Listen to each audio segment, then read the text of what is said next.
Nama Tuhan, haleluya. Puji Tuhan. Bersyukur malam hari kita ada karena kemurahan Tuhan. Dan mari kita akan boleh menikmati kehadiran Tuhan lewat firman-Nya. Injil Matius pasal yang kelima, kita akan baca lagi dimulai ayat yang ketiga, ayat yang keempat, dan ayat yang kelima. Injil Matius pasal 5 ayat 3, berbahagialah orang yang miskin di hadapan Allah, karena mereka lah yang mempunyai kerajaan sorga. 2 Jumat lalu sudah kita mendengarkan firman Allah ini.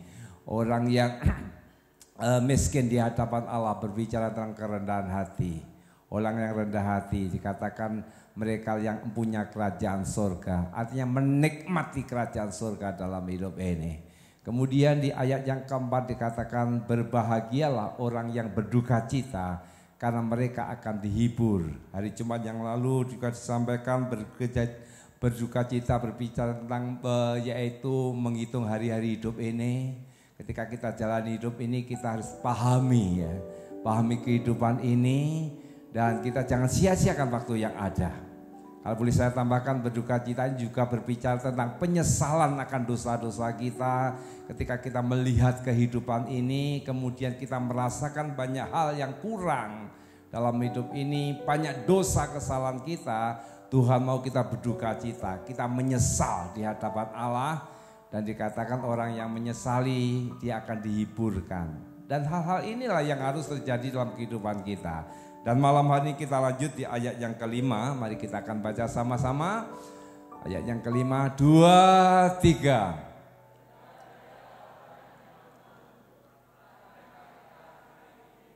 Berbahagialah orang yang lemah lembut karena mereka akan memiliki bumi. Ada satu janji Tuhan dikatakan memiliki bumi ya.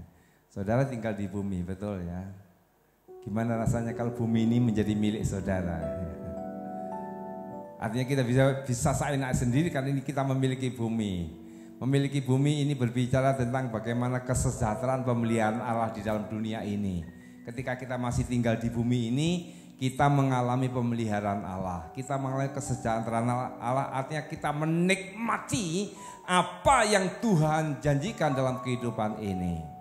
Termasuk menikmati kerajaan Allah di bumi ini. Nah, ada satu syarat untuk kita boleh mengalami ini, yaitu dikatakan kita memiliki yaitu lemah lembut. Satu karakter lemah lembut ya. Kamus bahasa Indonesia arti lemah lembut itu yaitu baik hati atau peramah ya, bukan pemarah ya. Sama-sama marah sama ramah itu beda ya. Beda jauh. Orang yang lemah lembut itu tuh baik hati dan peramah ya. Artinya orang lemah lembut itu hanya dikaitkan dengan sikap hati dalam hubungannya dengan orang lain. Menurut Kamus Bahasa Indonesia. Ada hubungannya dengan orang lain, bagaimana kita bersikap ketika ketemu orang lain. Suka marah atau ramah. Ya, ini orang lemah lembut. Tapi kita akan belajar di dalam perjanjian baru dalam yaitu bahasa Yunaninya, lemah lembut itu ada kata benda praotes. Kata sifatnya praos, ini menunjuk kepada sikap batin. Sikap hati ya. Kalau berbicara sikap hati berarti hubungannya bukan hanya kepada orang lain saja, tapi hubungannya dengan Tuhan ya. Orang ramah dengan orang lain tapi belum tentu ramah dengan Tuhan. Itu bisa saudara. Senyum baik dengan orang lain, bisa senyum, bisa menolong orang lain, tapi di hadapan Tuhan belum tentu itu berkenan. Jangan-jangan itu ada pamrih yang lain. Nah, lemah lembut itu berbicara tentang batin. Jadi isi hati seseorang itu yang dilakukannya yaitu apakah itu benar-benar tulus di hadapan Tuhan. Jadi di dalam perjanjian baru ini kata praotes ini termasuk wat atau pribadi kekristenan yang dihasilkan bukan oleh kekuatan diri kita. Termasuk di depan yaitu yang dihasilkan oleh kuat kuasa Roh Kudus. Jadi bukan karena dia mampu melakukan sesuatu, tapi karena Tuhan lewat Roh Kudus yang memampukan kita ini memiliki karakter lemah lembut. Jadi lemah lembut ini tidak bisa diupayakan orang itu belajar, orang itu yaitu pandai, orang itu memiliki pengetahuan yang luas, tidak bisa. Karena hubungannya dengan sikap hati, batin. batin. Nah, orang yang lemah lembut itu terletak pada sikap orang itu, bukan pada apa yang ia miliki. Sekali lagi, bukan apa yang dia miliki. Sedikit bingung enggak ya? Jadi kalau orang yang dia miliki itu dia karena kekuatannya. Tapi ini berbicara tentang apa ya, orang itu memiliki sikap lemah lembut itu karena ada dorongan, karena ada kekuatan yang lain. Nah, kekuatan itu siapa? Yaitu Roh Kudus. Nah, orang lemah lembut itu memiliki ciri-ciri atau memiliki keberadaan seperti ini. Dia tidak mendendam terhadap tindakan atau perlakuan orang lain. Jadi kalau hari-hari ini kita masih suka dendam karena diperlakukan tidak adil, diperlakukan orang lain tidak baik, kemudian ada dendam, ada kepahitan, berarti kita belum masuk kategori orang yang lemah lembut. Kita belum masuk kategori seperti itu. Kalau kita masih punya pegel ya, bahkan kepahitannya sampai pol, gaduk ya, kita belum dikatakan orang yang lemah lembut. Orang yang lemah lembut itu tidak pendendam. Orang lemah lembut itu juga begini, dia tidak tawar hati di dalam mengalami atau Tuhan izinkan persoalan datang, kemudian kita mengalami yang namanya kondisi tidak baik. Dia tetap tegar, artinya dia tetap bisa bersyukur. Orang lemah lembut ini sekalipun persoalan tantangan dalam kehidupan ini banyak, dia alami tekanan, dia tetap bisa berkata puji Tuhan. Dia tetap bisa berkata Tuhan itu baik. Jadi kalau saat ini Bapak Ibu memikirkan persoalan dengan biaya sekolah, tagihan listrik, apalagi jatah pulsa anak-anak, atau kalau yang kontrak, urusan kontrak rumah, telepon dan sebagainya. Kemudian mulai gembreneng, kemudian mulai bersungut-sungut, berarti kita belum layak disebut orang yang lemah lembut. Jadi jangan terlalu berat kemudian mengalami pemeliharaan Tuhan secara maksimal. Karena ini proses yang harus terjadi dalam kehidupan kita. Dan tidak ada manusia di dunia ini ya, saudara dan saya ini yang tidak lepas yang namanya masalah. Dari sini saja wajahnya kelihatan banyak orang yang punya masalah. Nah, persoalannya ketika kita mencikapi, ketika kita ini belajar memahami setiap masalah yang Tuhan izinkan terjadi atas hidup kita, pilihannya ada dua. Kita berontak kepada Allah atau kita ini tetap bersyukur kepada Allah dan menanti janji Allah, mencari tahu apa sih maksud Tuhan di balik semuanya itu. Nah, ini lemah lembut. Lemah lembut itu dengan arti begini juga, dia ini ketika menghadapi segala sesuatu terjadi hidup ini ada satu pemahaman. Roma 8:28, Allah turut bekerja dalam segala sesuatu untuk mendatangkan kebaikan. Dan ini memang tidak gampang. Tapi ketika kita mau belajar, ketika kita mau menyerahkan kehendak diri kita ya, maka Tuhan akan berkarya. Yang menyebabkan kita sulit untuk mendapatkan atau memiliki karakter lemah lembut ini karena kita masih memaksakan kehendak kita. Kita masih memaksakan kehendak kita. Nanti di bagian akhir saya akan tunjukkan ya. Orang yang lemah lembut itu, orang itu memilih untuk berserah kepada Allah daripada mengandalkan kekuatannya sendiri.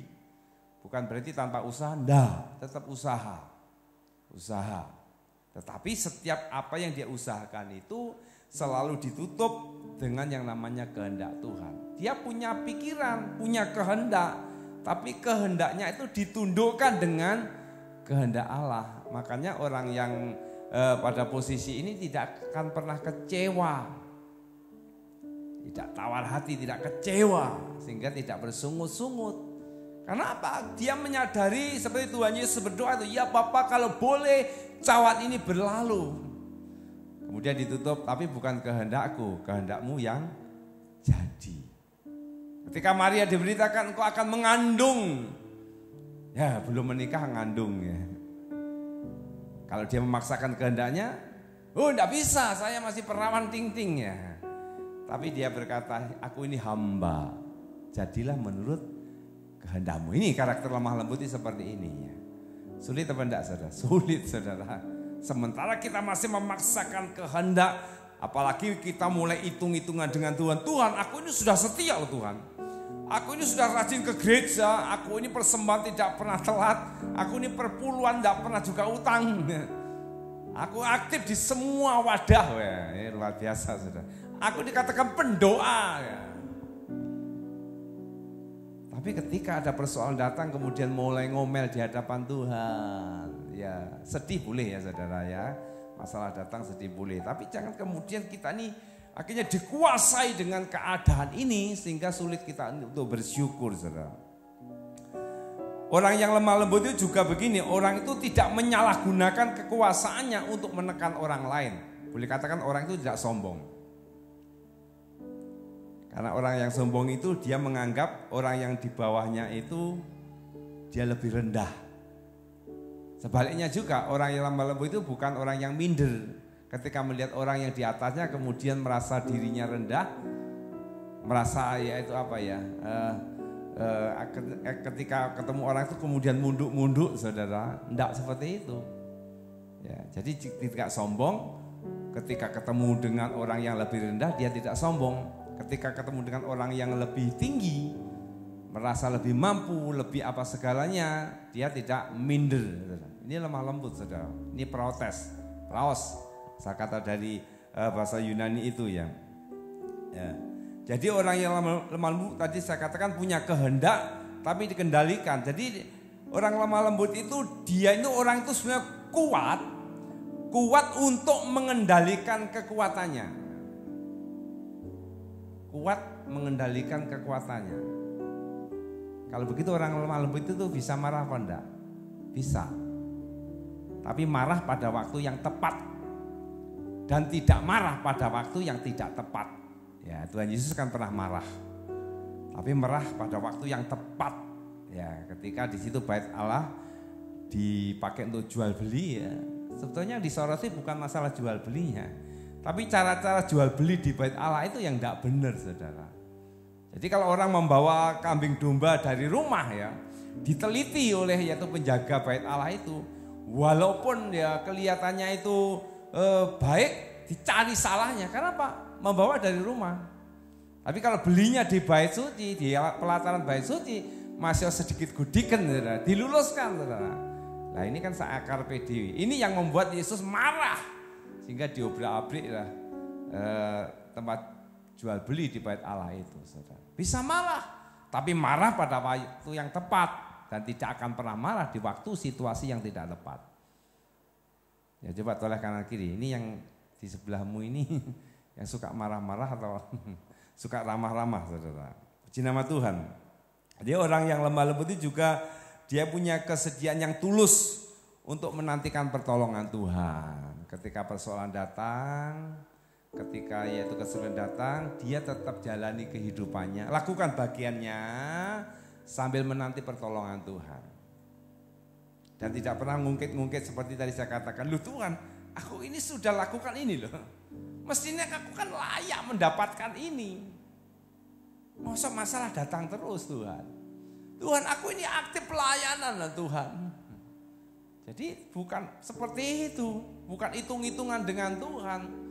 Kalau bahasanya mungkin Kristen transaksional ya, Kristen dagang ya. Aku lakukan sesuatu untuk mendapatkan sesuatu ya. Saya seringkali pakai bahasa arisan ya, asok supaya bedok ya. Bukan seperti itu orang lemah lembut ini. Dia melakukan bagiannya. Dan kemudian apa yang dia lakukan ini dia serahkan kepada Tuhan. Dia punya kekuatan tapi kekuatannya diserahkan kepada Tuhan. Dia punya kepintaran, dia punya apa diserahkan kepada Tuhan. Dan sendika dawuh manut dawuhe Gusti. Ya. Sendika dawuh ya. Dia punya pemikiran, dia mau berjalan ke arah timur. Karena di situ dia melihat ada peluang untuk mendapatkan sesuatu. Tapi ketika Tuhan belokkan kamu harus ke utara, dia tetap siap bos, ya, manut. Nah ini kadang kita tidak bisa. Karena apa? Karena kedagingan. Karena kehendak roh dan kehendak daging itu beda. Kehendak roh itu mementingkan kehendak Allah. Apa yang baik di mata Allah. Apa yang mendatangkan kemuliaan Allah. Tapi kehendak daging apa yang mengikuti atau menguatkan yaitu yang menyenangkan daging ini. Jadi lemah lembut itu lawan katanya juga keras hati ya. Seperti peristiwa ketika bangsa Israel mau diperbudakan Mesir. Kemudian lapor ke Musa ngomong kepada Fir'aun ya. Biarlah umat Israel ini bisa beribadah. Tapi Fir'aun dengan keras hati saudara. Sehingga ada berapa tulah yang harus terjadi di Mesir? Berapa? 10 tulah. Ya, jangan-jangan Bapak Ibu juga sudah mengalami tulah-tulah dalam hidup ini ya. Mengapa? Karena keras hati. Mengapa? Karena tidak lemah lembut. Ada keras hati, sakarepe dhewe. Ya. Jadi lemah lembut intinya begini ya. Lemah lembut itu dia memiliki hati yang bersedia menerima firman Tuhan, menerima kehendak Allah lewat firman-Nya dan bersedia untuk melakukannya. Jadi praus ini dia itu memiliki hati yang bersedia menerima firman ya, meresponi firman ketika firman didengar ya, meresponi dan kemudian dia ini melakukan firman. Dan hasil daripada melakukan firman itu, dia menyerah kepada Tuhan. Dia berserah apa maunya Tuhan. Dia berserah apa kehendak Tuhan. Nah, perhatikan. Dikatakan orang berbahagialah orang yang lemah lembut karena mereka akan mewarisi bumi. Mazmur pasal 37, tolong dibukakan. Kitab Mazmur pasal 37. Ayat yang ke-11 dikatakan Mazmur pasal 37 ayat yang 11. Tetapi orang-orang yang rendah hati akan mewarisi negeri dan bergembira karena kesejahteraan yang berlimpah-limpah. Ada kata rendah hati akan mewarisi negeri. Jadi orang yang lemah lembut itu adalah orang yang juga yang rendah hati. Rendah hati sejajar dengan kelemah lembutan. Ada janji dikatakan dia akan mewarisi negeri dan bergembira karena kesejahteraan yang berlimpah-limpah. Kalau ada kalimat kesejahteraan yang berlimpah-limpah, jangan selalu dihubungkan dengan materi. Karena materi itu belum tentu menjamin seseorang itu sejahtera. Memang hidup itu butuh duit, ya. Tapi duit tidak menjamin seseorang itu bahagia. Makanya ojo moto duiten. Ya butuh, cari duit seneng. Ya saya juga pekerja keras, cari duit. Tapi jangan sampai itunya duit akhirnya menguasai kehidupan kita sehingga kita moto duiten. Tetapi kita ini dengan duit itu kita bisa melakukan banyak hal tentunya juga untuk kemuliaan Tuhan. Sekali lagi, orang yang rendah hati atau orang yang lemah lembut dia akan mewarisi bumi, dia akan menikmati kesejahteraan yang daripada Allah. Dan dikatakan maka Allah akan menjamin kesejahteraan hidupmu di bumi ini. Kesejahteraan Allah itu tadi sudah saya katakan, saya singgung adalah pemeliharaan Allah. Mungkin banyak juga orang yang kacau atau salah. Kalau namanya pemeliharaan Allah selalu juga dihubung-hubungkan dengan materi. Itu yang salah juga. Itu yang salah. Memang salah satunya pemeliharaan Allah itu ada hubungannya dengan materi. Dipelihara dengan berkat-berkat materi. Tapi itu salah satu. Dalam Yohanes pasal 10 ayat 10 bisa ditampilkan. Yohanes pasal 10 ayat yang 10. Pencuri datang hanya untuk mencuri dan membunuh dan membinasakan. Yesus datang supaya mereka mempunyai hidup dan mempunyainya dalam segala kelimpahan. Kalau berbicara tentang kelimpahan, jangan juga selalu dihubungkan dengan materi. Makanya saya anti sekali atau saya tidak senang kalau orang katakan, orang itu sukses loh. Tapi selalu diukur loh, punya rumah, punya mobil, punya kedudukan, ya hidupnya mapan berarti sukses. Berarti orang yang belum punya rumah, itu belum sukses. Itu menurut kamus dunia. Tapi ini kita beda ya saudara. Contoh saja, orang kaya dengan Lazarus atau orang miskin ya. Itu menurut dunia kan yang sukses siapa? Orang kaya. Tapi yang masuk surga siapa? Orang yang miskin, Lazarus. Ada di pangkuan Abraham. Nah pertanyaannya Bapak Ibu Saudara mau sukses di mana? Lebih sukses di dunia tapi tidak sukses di surga. Tapi yang baik itu di dunia sukses secara materi, di surga juga sukses menikmati kebahagiaan. Tapi sekali lagi tolong saya ingin mengajak kalau Bapak Ibu setuju, jangan selalu semua diukur dengan materi. Tapi Matius 6:33 dikatakan tetapi carilah dahulu kerajaan Allah maka semuanya akan ditambahkan. Apa yang ditambahkan? Salah satunya juga materi. Kalau Bapak Ibu cermati khotbah-khotbah di ibadah raya ya di gereja kita ini sudah mulai jarang ya dikhotbahkan. Kalau kamu setia engkau diberkati dengan berlimpah-limpah ya. Setia maka Tuhan akan janji penuhi kehidupanmu. Jarang sekarang ya. Mengapa? Itu tidak usah dipikirkan, tidak usah didoakan. Ketika karakter kita dibentuk seturut dengan karakter Kristus, maka semuanya akan ditambahkan. Salah satunya adalah lemah lembut ini. Ketika kita memiliki karakter lemah lembut yang dipakai, diproses oleh Allah, maka kita akan mengalami yang namanya kesejahteraan. Caranya bagaimana? Belajar kepada Yesus. Matius pasal 28. Matius 28 ayat yang ke-40. Matius 28 ayat yang ke-40. Matius 28 ayat yang ke-40. Ayat ke-40.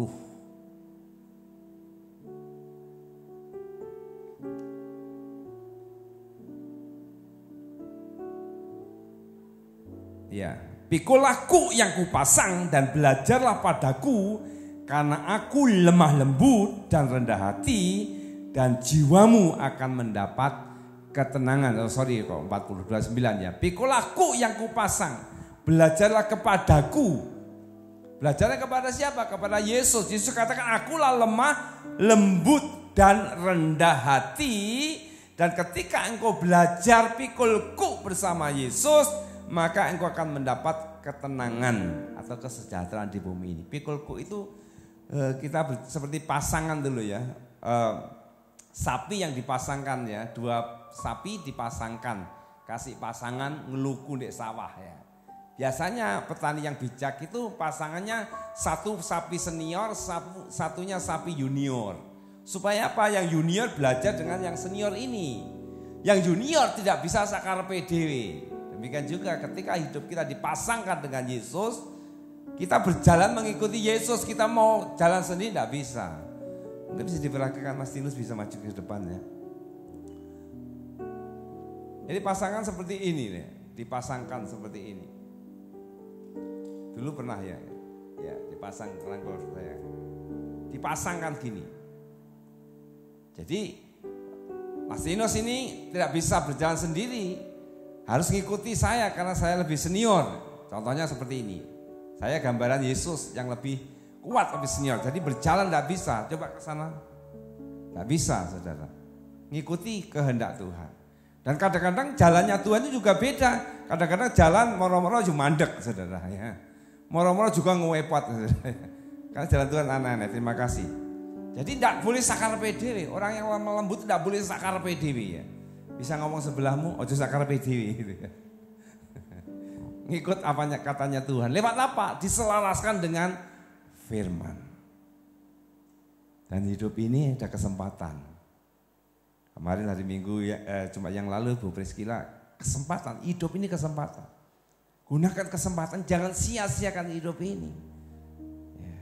Dan saya katakan pada malam hari ini, kita ini bagaikan tanah liat yang sedang diproses, dibentuk oleh Tuhan. Dan malam hari Tuhan katakan jadilah pribadi yang lemah lembut.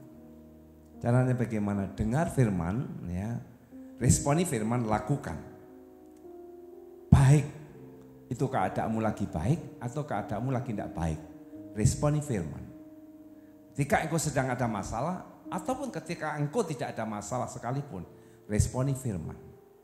Maka janji Tuhan katakan engkau akan mewarisi bumi. Kesejahteraan di bumi ini akan menjadi milik bagianmu. Dan kita akan mengalami pemeliharaan Tuhan secara maksimal. Dan masing-masing porsinya beda.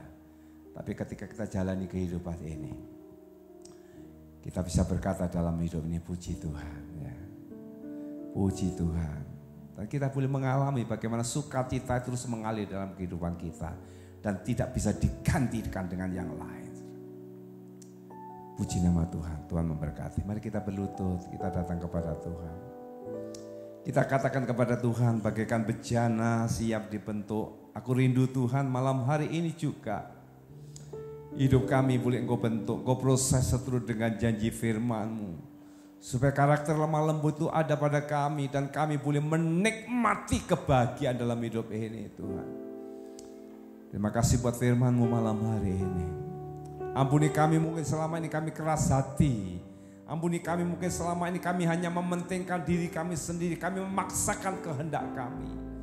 Malam hari kami mau belajar tunduk dengan otoritas-Mu Tuhan. Untuk siap Engkau bentuk, siap Engkau proses seturut dengan kehendak dan rencana-Mu. Bagaikan bejana siap dibentuk,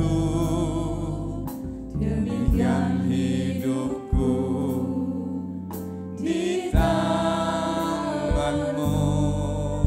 Beras tepat kuasa Roh-Mu, ku dibaharui selalu.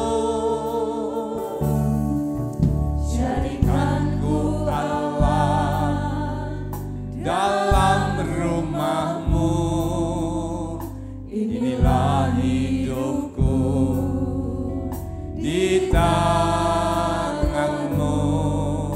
Bentuklah seturut kehendak-Mu, pakailah sesuai rencana-Mu.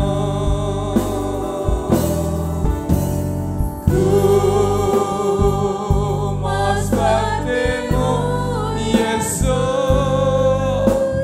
disempurnakan selalu dalam setiap jalanku,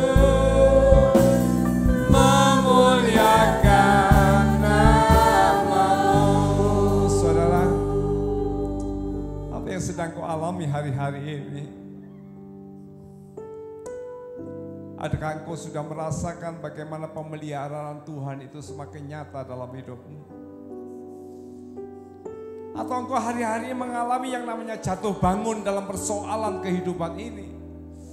Sehingga kau suka mengeluh, suka ngomel, tidak terima dengan keadaan ini dan suka menyalahkan orang lain. Mari malam hari ini kita belajar memiliki karakter lemah lembut. Belajar pikul kuknya bersama Yesus. Belajar rela dibentuk, diproses. Tidak ada teladan yang indah selain Yesus. Mari saudara, waktunya hari ini, malam hari ini untuk berperkara bersama firman, bersama Kristus. Jangan kau biarkan kau hanya mengandalkan kekuatanmu sendiri. Sehingga kau merasa capek jalani hidup ini. Tapi mari malam hari berkata, Tuhan, inilah hidupku, bentuklah hidupku, proseslah hidupku Tuhan. Haleluya. Bagaikan bejana